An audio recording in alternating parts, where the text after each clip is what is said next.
I pledge allegiance to the flag of the United States of America and to the republic for which it stands, one nation, under God, indivisible, with liberty and justice for all. How's the baby, Fred? Yeah. Yeah, right. Give him a bath. And How's the old run out the man? door. Old man, He's not as we good. won't right? discuss that. Well, as you can see, we have an agenda. And, we have I guess, we've had a meeting that Kevin was at. We've never had a meeting where Ray has been introduced. So why don't we go around, so you may know us all. But you do? Do we all know Ray? I think we have a new reporter. You may probably want some news too. Why don't we do it from a new, all right, start it down there. Kevin Roy. Raymond Andrews. Fred Butler. Gus Barbitas. Dick Hickok. Skip Murphy. Pat LaBonte. Kevin Leandro. David Horvath. And Phyllis and Super. Sue called and had a last minute event come up or something come up. I guess Phyllis has something at her house, so pretty hard for her to leave. So, we have two subjects we're going to talk about tonight. One is how we're going to have our minutes recorded. And we'll do that one first. And the second one is the school and town data request that we made back, must have been in May. And we've received a letter from the selectmen in response to that, so we want to talk about that. What we're going to do tonight, since we do have a few people from the public, we'll get any input on either of those topics in front of this meeting. So we'll do that right now by show of hands, if you want to start. Go ahead. Well, I just came to talk in general, comments about the budget. Can I do that? Or? Yeah, we're appreciative of anybody showing up, so Okay, yeah. thank you. My name is Barbara Eichinger, 558 Edgewater Drive. So I just, thank you very much for allowing me to give you, my input. I looked at some data recently. I've already discussed it with the selectmen. Over the last 10 years, the town budget has increased 59%, and the population, according to the 2010 census, has increased 4%. So you've had a 4% increase in population, but your town budget has increased 59%. The school budget over that same time period has increased to 69%, but I believe, as Mr. Horvath has explained to us, we've had a decrease in students, and I think it's well over 300 students. If I may just interject, I saw something in the paper the other day. We haven't seen the official numbers from the school for this year, so it sounded like they unexpectedly had some younger kids, but I don't know where that falls out. Okay, so it's probably well over 200 students that have decreased in the last 10 years. In the town of Guilford, you're in a somewhat unique situation. You have 48% of the money comes from non-resident taxpayers. They cannot vote, okay? We've had a housing bubble. Now, I know that we haven't had a subprime market issue here in the town of Guilford, but you have had your assessments grow quite a bit during the housing bubble. So your budget kind of grew into those assessments. So as the housing bubble increased the prices, the assessments increased, the budgets increased. Okay, so you didn't really have a need for that increase, but you definitely had a want. Okay, so I just have a graph here that I wanted to show you of one of my neighbors. Okay, so this is, the reason I like this graph is because no appreciable improvements were made to this property over a 10-year period. Okay, so what you see there is in the yellow is the rate of inflation, and you can see what this individual's tax bill did over that 10-year period. So you can see this is the housing bubble, this inflection right here is your housing bubble, okay? So now the bubble has burst, and you're starting to see the assessments come down, okay? Particularly on the waterfront, okay? On Governor's Island, we now have several properties that are actually listed below assessed value, okay? And we have had a few sales that are quite a good bit below assessed value. So you can see the housing bubble is now affecting the assessments, and the assessments are coming down. So back to the large number of non-resident taxpayers that you have. So these are perhaps second homes for these individuals. So, you know, selling cheap a second home, or, you know, walking away from it because you have seen foreclosures, is a little easier when it's a second residence than when it's a primary residence. So now you're going to see these homes are going to be sold for less value. Then you're going to see the assessments drop, okay? And, you know, I would guess from the trajectory here that you're going to probably get about, you know, 3 or 4 more years, and it's going to be back around the 2005 level, okay, or 2004 level. I mean, it's hard to predict. We need a few more data points. So, you know, I would encourage the budget committee to look at what your budgets were in the pre-real estate bubble time period, okay, and look at moving back towards that level of spending, okay? Because if you don't, if you're flat, okay, your assessments are going down. There's no doubt about it. The assessments are going to go down. If your budget is flat, then your tax rate is going to increase, okay? And so then the tax burden will increase, and the second resident homeowner, which is 48% of your tax base, they're going to be pressured to sell, okay, at a lower, which then just causes the downward spiral, right? The high tax rate causes people to bail out at low prices, which then causes the assessments to drop. Everybody around that person files for an abatement, and the downward spiral continues, okay? So that's just my analysis, and that's all I have to say. And thank you very much for your service on the budget committee. Thank you. That was time. Any other public input? How you doing? Good day. Ski season soon. I was going to say, I'll be seeing you along the road, right? Yeah, probably. I still have that stupid dog. Mark Corey, Vale Road. It is my understanding from the brief time I did serve on the Budget Committee that the onus of the Budget Committee is to watch after the taxpayers' money. I've heard that from any number of the taxpayers. Not taxpayers, but from the Budget Committee. That's their mantra. Well, I'm a little concerned about what I perceive as a deviation from that.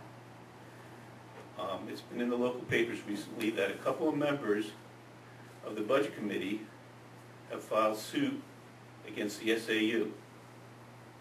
This is going to cost the SAU money to defend themselves. And I also understand that even if the SAU prevails in this lawsuit, they will probably not be able to recuperate these expenses. I also feel that the members that are filing suit against the SAU can probably not be objective and unbiased when they come to review the SAU's budget. They've already made it very clear publicly and through litigation that they are dissatisfied with the way the SAU is running, and that, you know, they're trying to change it either by cutting money or cutting some other way. And I know we've had this, you know, discussion about being unbiased before in the Budget Committee with Mr. Dorminey's wife here being director of the public library. But once again, you know, that was resolved. But I think this is a totally different instance where members of the Budget Committee are actually filing suit against somebody who they're going to ultimately review their budget. And you and Dick, you and I have had this discussion before, and you say there are 12 members on the Budget Committee. So these are only 2 of the 12 members. But I think that withstanding, and I'm not sure this is really the appropriate way for a Budget Committee member to carry on. You know, if they're dissatisfied with something that's happening in the school board or the SAU, that's fine. If they were public citizens, that's fine. But they're elected officials suing kind of the people that elected them. That's all I have to say about that. Dick, may I respond to that? Yeah, I'd like Just briefly. I'll let both of you respond. Let me just give a general input from what I believe and what I've heard from government senator lawyer one time talking about a similar situation. All the people on here are elected. And as a result, the only control over any of those people are the voters. Oh, I understand that. And We've had the discussion before. And they are separated, their personal, private life is separated from what they do in this committee. They're not doing that as part of this committee. I understand We have that no also, input to that, but- just like when there were a couple of members who were pretty active in the media. There was a discussion on that several years ago, and as we all pointed out, can't do anything I'm about it. not saying that they should resign or anything like that, because I know they can't do, that's their own free will to do that one way or the other. But I'm just expressing an opinion here that I'm kind of concerned about the fact that, somebody that's responsible for safeguarding the tax dollars are forcing an issue that will, increase expenditures. Well, I think the thing For to the do next thing anyway. as a voter is watch them. I think the thing to do as a voter is watch them and vote for them or don't vote for them. Well, That's our only control over them. yeah, the 3-year term sometimes. Yeah. Now, you want to say something, Kevin? Mark, I know I'm speaking for myself and probably Dave. I'm a taxpayer in this town. I own property in this town. I'm a voter in this town. I don't believe I've ever stood up at any school board meeting, and Ray could probably, and say, I'm on the budget committee. I've never presented myself as a budget committee member at any of these I've meetings. never said that, Kevin. It's not the budget committee taking this action, it's myself personally, okay? And you say, we're pushing the issue. We're not pushing the issue, Mark. The issue, we've done everything we possibly could to get things straight. This is the last resort. The school board has resisted, and just for clarification, we're not filing suit. That's been miscategorized. It's a request for a declarative judgment. It's a separate issue. Now, A separate issue, whatever, but it's going to I force don't the want to have a long SAU. discussion on No, this. that's No, fine. You can force the talk- SAU to Mark- expend money for a lawyer. Mark, I don't think I'm this sorry, is the venue to you do know, this. You could talk to me I personally. believe at after some the point you said these weren't going to be back and forth questions and answers. That's my concern, Yeah. how they can be unbiased in that. Thank you. Okay, I think that's all the discussion we really need, because we know both sides of that. Yes, Barbara? Just quickly. Just to respond, everyone has time for opinion, thank you very much. But as a taxpayer and, a resident, I applaud your efforts, because I agree you've exhausted your so-called administrative remedies, and I don't think it's inappropriate at all what you've done, and I would applaud your efforts. There's going to be a million different thoughts on it, and those are beyond all this committee, so we're not going to talk about it Right. anymore. The first subject of tonight's meeting is Sandy will not be the recording secretary this year. And I can understand. I mean, it's a big hassle to come out on Thursday nights, and she did a terrific job, and we're going to miss her. But I do believe we need some kind of recording. I mean, we are all elected, and I know from my own experience, if you start trying to take minutes, you don't participate, vice versa.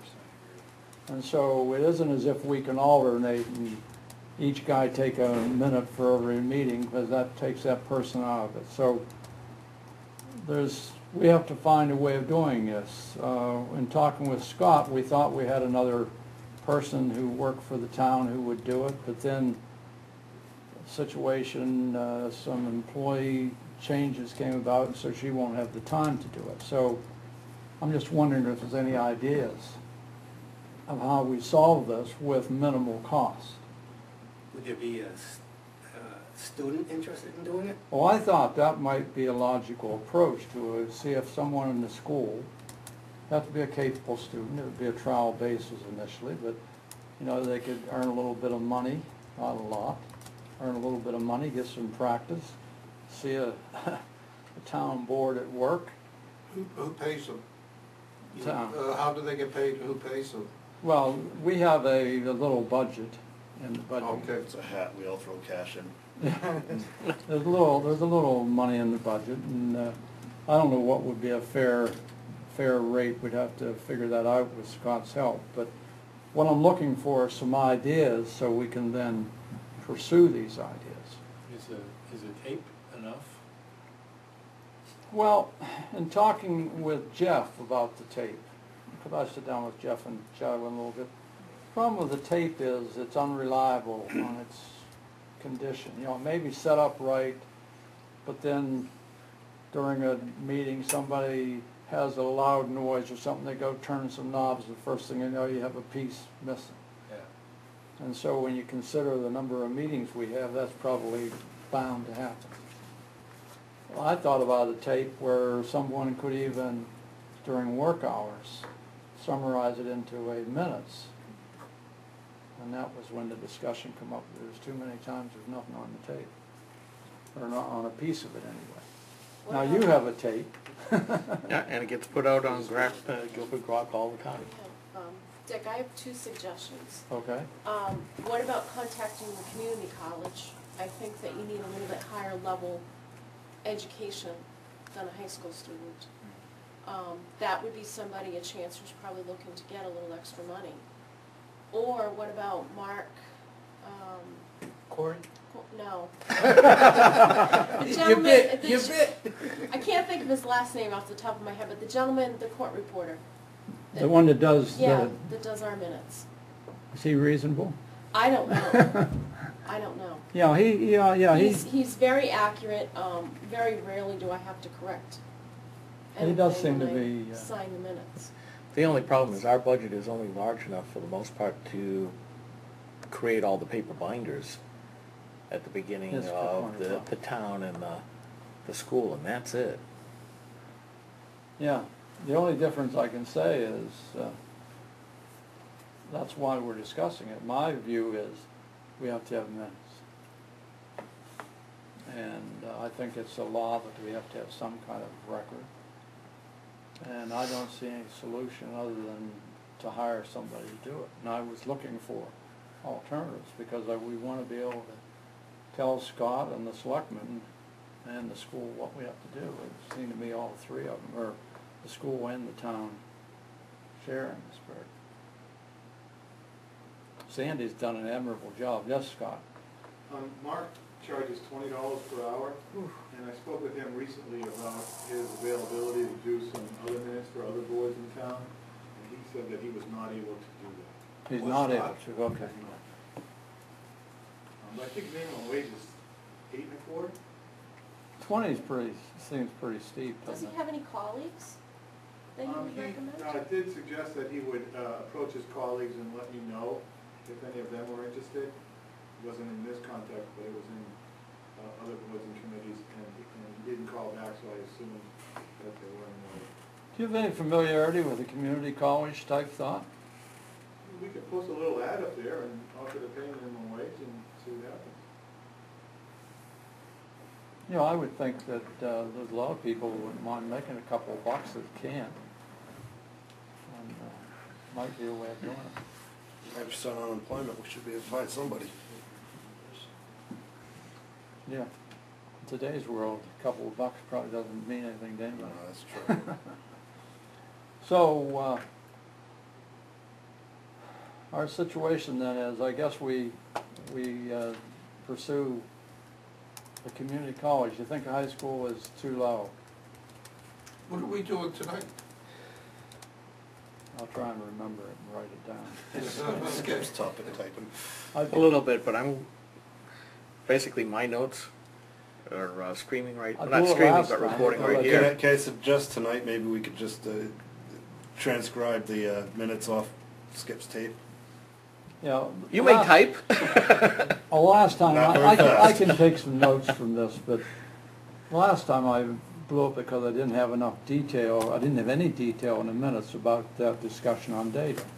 And it really frosted me, because that come back to be our second subject tonight.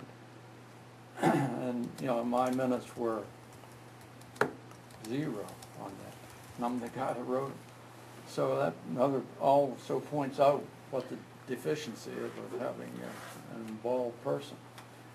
So I guess our conclusion is to, I'd hate to go out and pay somebody $20 an hour. That doesn't, it's not worth it, it doesn't make sense. I think maybe a recommendation from a teacher for somebody in like in the civics class, I think they're going to be good enough. where Well- you show them Typing last class. year's. I think civics, that doesn't necessarily say they can write and type. You want somebody that can write and type Yeah, as well as have an interest. but the teacher might be Yeah. able to put that all together and give I you a like few Miss names. Andrews' suggestion, the community college. That's The one other great thought one. is contact minor heirs. I think she still teaches at the community college, but she also teaches at Laconia Adult Ed and does like a business type program. She might know somebody too. Yeah.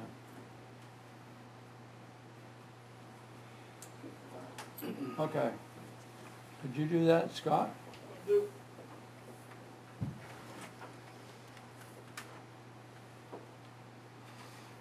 Next subject is the data request. We put out a request for some data based on much of what Skip had requested to the town and school. And as a result of that, I'm explaining this so we all are on a common basis. As a result of that, we got a letter back from the selectmen saying they had no intention of responding to that request. And their biggest grounds was that we weren't requesting that as a board, which is totally inaccurate. But my minutes didn't show that. Your tape did. What I thought we should do is get back together and discuss this. Now, when I went, before I decided how we were going to do this, I went and talked to Scott, Isabel, and to Jeff Ruggles, and I said, what would your response have been to this letter? And both of them said, well, I'd look at it and see what I could respond to, what I couldn't respond to. And then I'd tell you. And I said, that's exactly what I would have expected someone to do. Where someone asked for 10 years, and like Jeff said, I could give you 6 years. That's fine. I mean, we're not looking to make work. We're looking to help ourselves and interpret the data. So my reaction to this whole thing was, maybe we asked for too much data. I don't know. We didn't sit and go through every line. We figured that some of this data would be very useful. I didn't know if it would all be useful. So-and-so didn't know if it would all be useful. But the guys producing the data could supplement our input or our info in that very quickly. So tonight I want to make it official, if that's what the Budget Committee wants to do. Because I don't like the letter we got from the selectmen. I thought it was out of line. I thought it was disrespectful.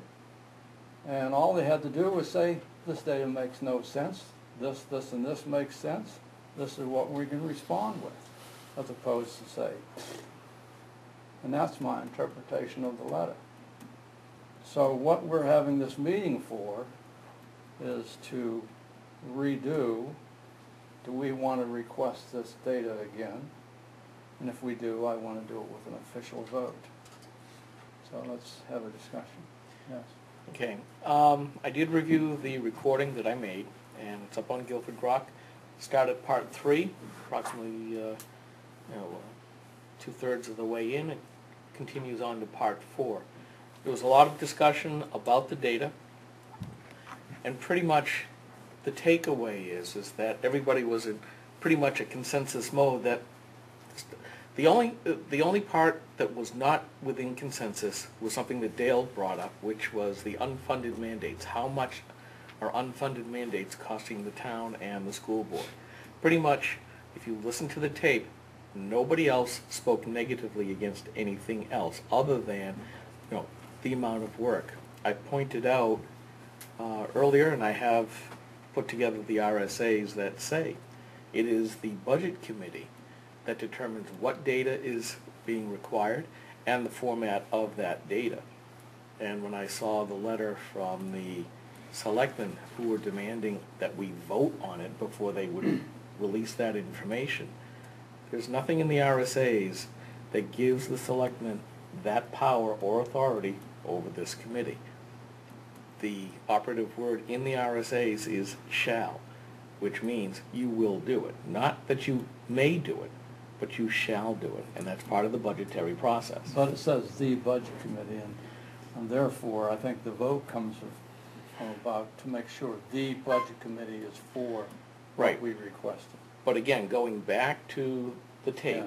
if you looked at the tenor of the meeting, there was no, other than the unfunded mandate, there was no broad unconsensus. Yeah, I think the better If I part, could spell a word. better part would have been we should have voted on. Were the specific items that we discussed at the last meeting the same as those that you requested in your letter? Pretty much, that's what I was looking for. Well, the only one that didn't seem to be to me was there was something about gifts. You asked for the Something about what, Dale? gifts to the town and Federal the ongoing costs of, and I don't remember that being a part of the discussion. No, there was nothing in the discussion specifically about that. You are correct. Okay, so that's my only concern, is that at the time I thought, yeah, we have a right to ask for the information that we want within reason, and that we all agree it's necessary, something we need in order to develop the budget. There were a couple items on that list, and I didn't bring it with me, that you had requested that I think, in my opinion, exceeded those bounds. That was one of them, the gift item, unless we had a gift in front of us this year that we specifically needed to evaluate, which I don't think we do, at least I don't know yet. So that was it. I think for the most part, but again, that's my question. Specifically what you requested didn't, I don't think, match up with exactly what we discussed at the last meeting. Some of them went beyond that, and to the degree that they did, then it became you asking for the data and not the budget committee. Right. And that's my only concern. Yeah, well, again, if you look at the RSAs, the members are allowed to request the information. It doesn't say that, none of the RSAs say that the budget committee must vote on a particular item before forwarding it. It just says the members, and I consider myself to be a member. This is, without parsing it too far, does it say the members or the budget committee? I think It says the members. Does say the members? I Yeah. don't remember that. Kevin? No, I'm just, Oh, but I can pull them up and I didn't can bring that email stuff them. with me tonight, Dale, where I looked it up. Yeah. yeah, I have it I'll written pull it down up and if you I'll want my email them notes. to everybody if you want. But maybe because yeah, some of those things quite a few of them I agree with, some I would not. Well, again, what we're looking for is, we're not looking to make work. I don't think anybody here, and We if, stated that. Hmm? We stated that. Right. That, we and that's why I think the response that either of the finance people had would have been, great. I can do this, I can't do that. And we'd all probably been happy. What As about opposed, returning to the selectmen and just saying, what can you give us? Given this list, what can you give us? And then we can see how far off we are. And if there's items that they say are beyond what they feel is reasonable, then we have those specifics. We can sit down with that specific and see whether or not we agree. whose definition of reasonable are we gonna go by? yeah, no, I can understand unfunded mandates, for example, gets to be kind of a nebulous thing. I mean, some of us would like to understand that a little bit more, but I'm not sure. That's a nebulous, and we talked about that some in the last meeting. It wouldn't bother me if we didn't bring that up in the data request. By the same token, some of these guys, like Scott Isbell, can rattle off his head a couple of unfunded mandates that would be interesting to know about. It costs nothing to do that. Go ahead. I was just gonna ask a question. Does anybody have an example of what one of those unfunded mandates are that, so we don't get hung up on that, rather we deal with more the crux of looking at data, trending, and how we wanna use it? Sure, I can give you one real quick. Notice all the brand new roadsides in town? That was a federal mandate that they did not pay for. And now they have now pulled that back because there's been enough pushback from all over the country. It was going to cost New York City something like $48 million. Is that the enhanced 91411? No, this is the changing of the fonts on road signs. And it's gonna cost beaucoup bucks that everybody had to do it, and But that the- includes the local, that includes the local towns as well. And what they were going to do is that if you were not in compliance by, I think, some date next year, they were gonna start withholding highway monies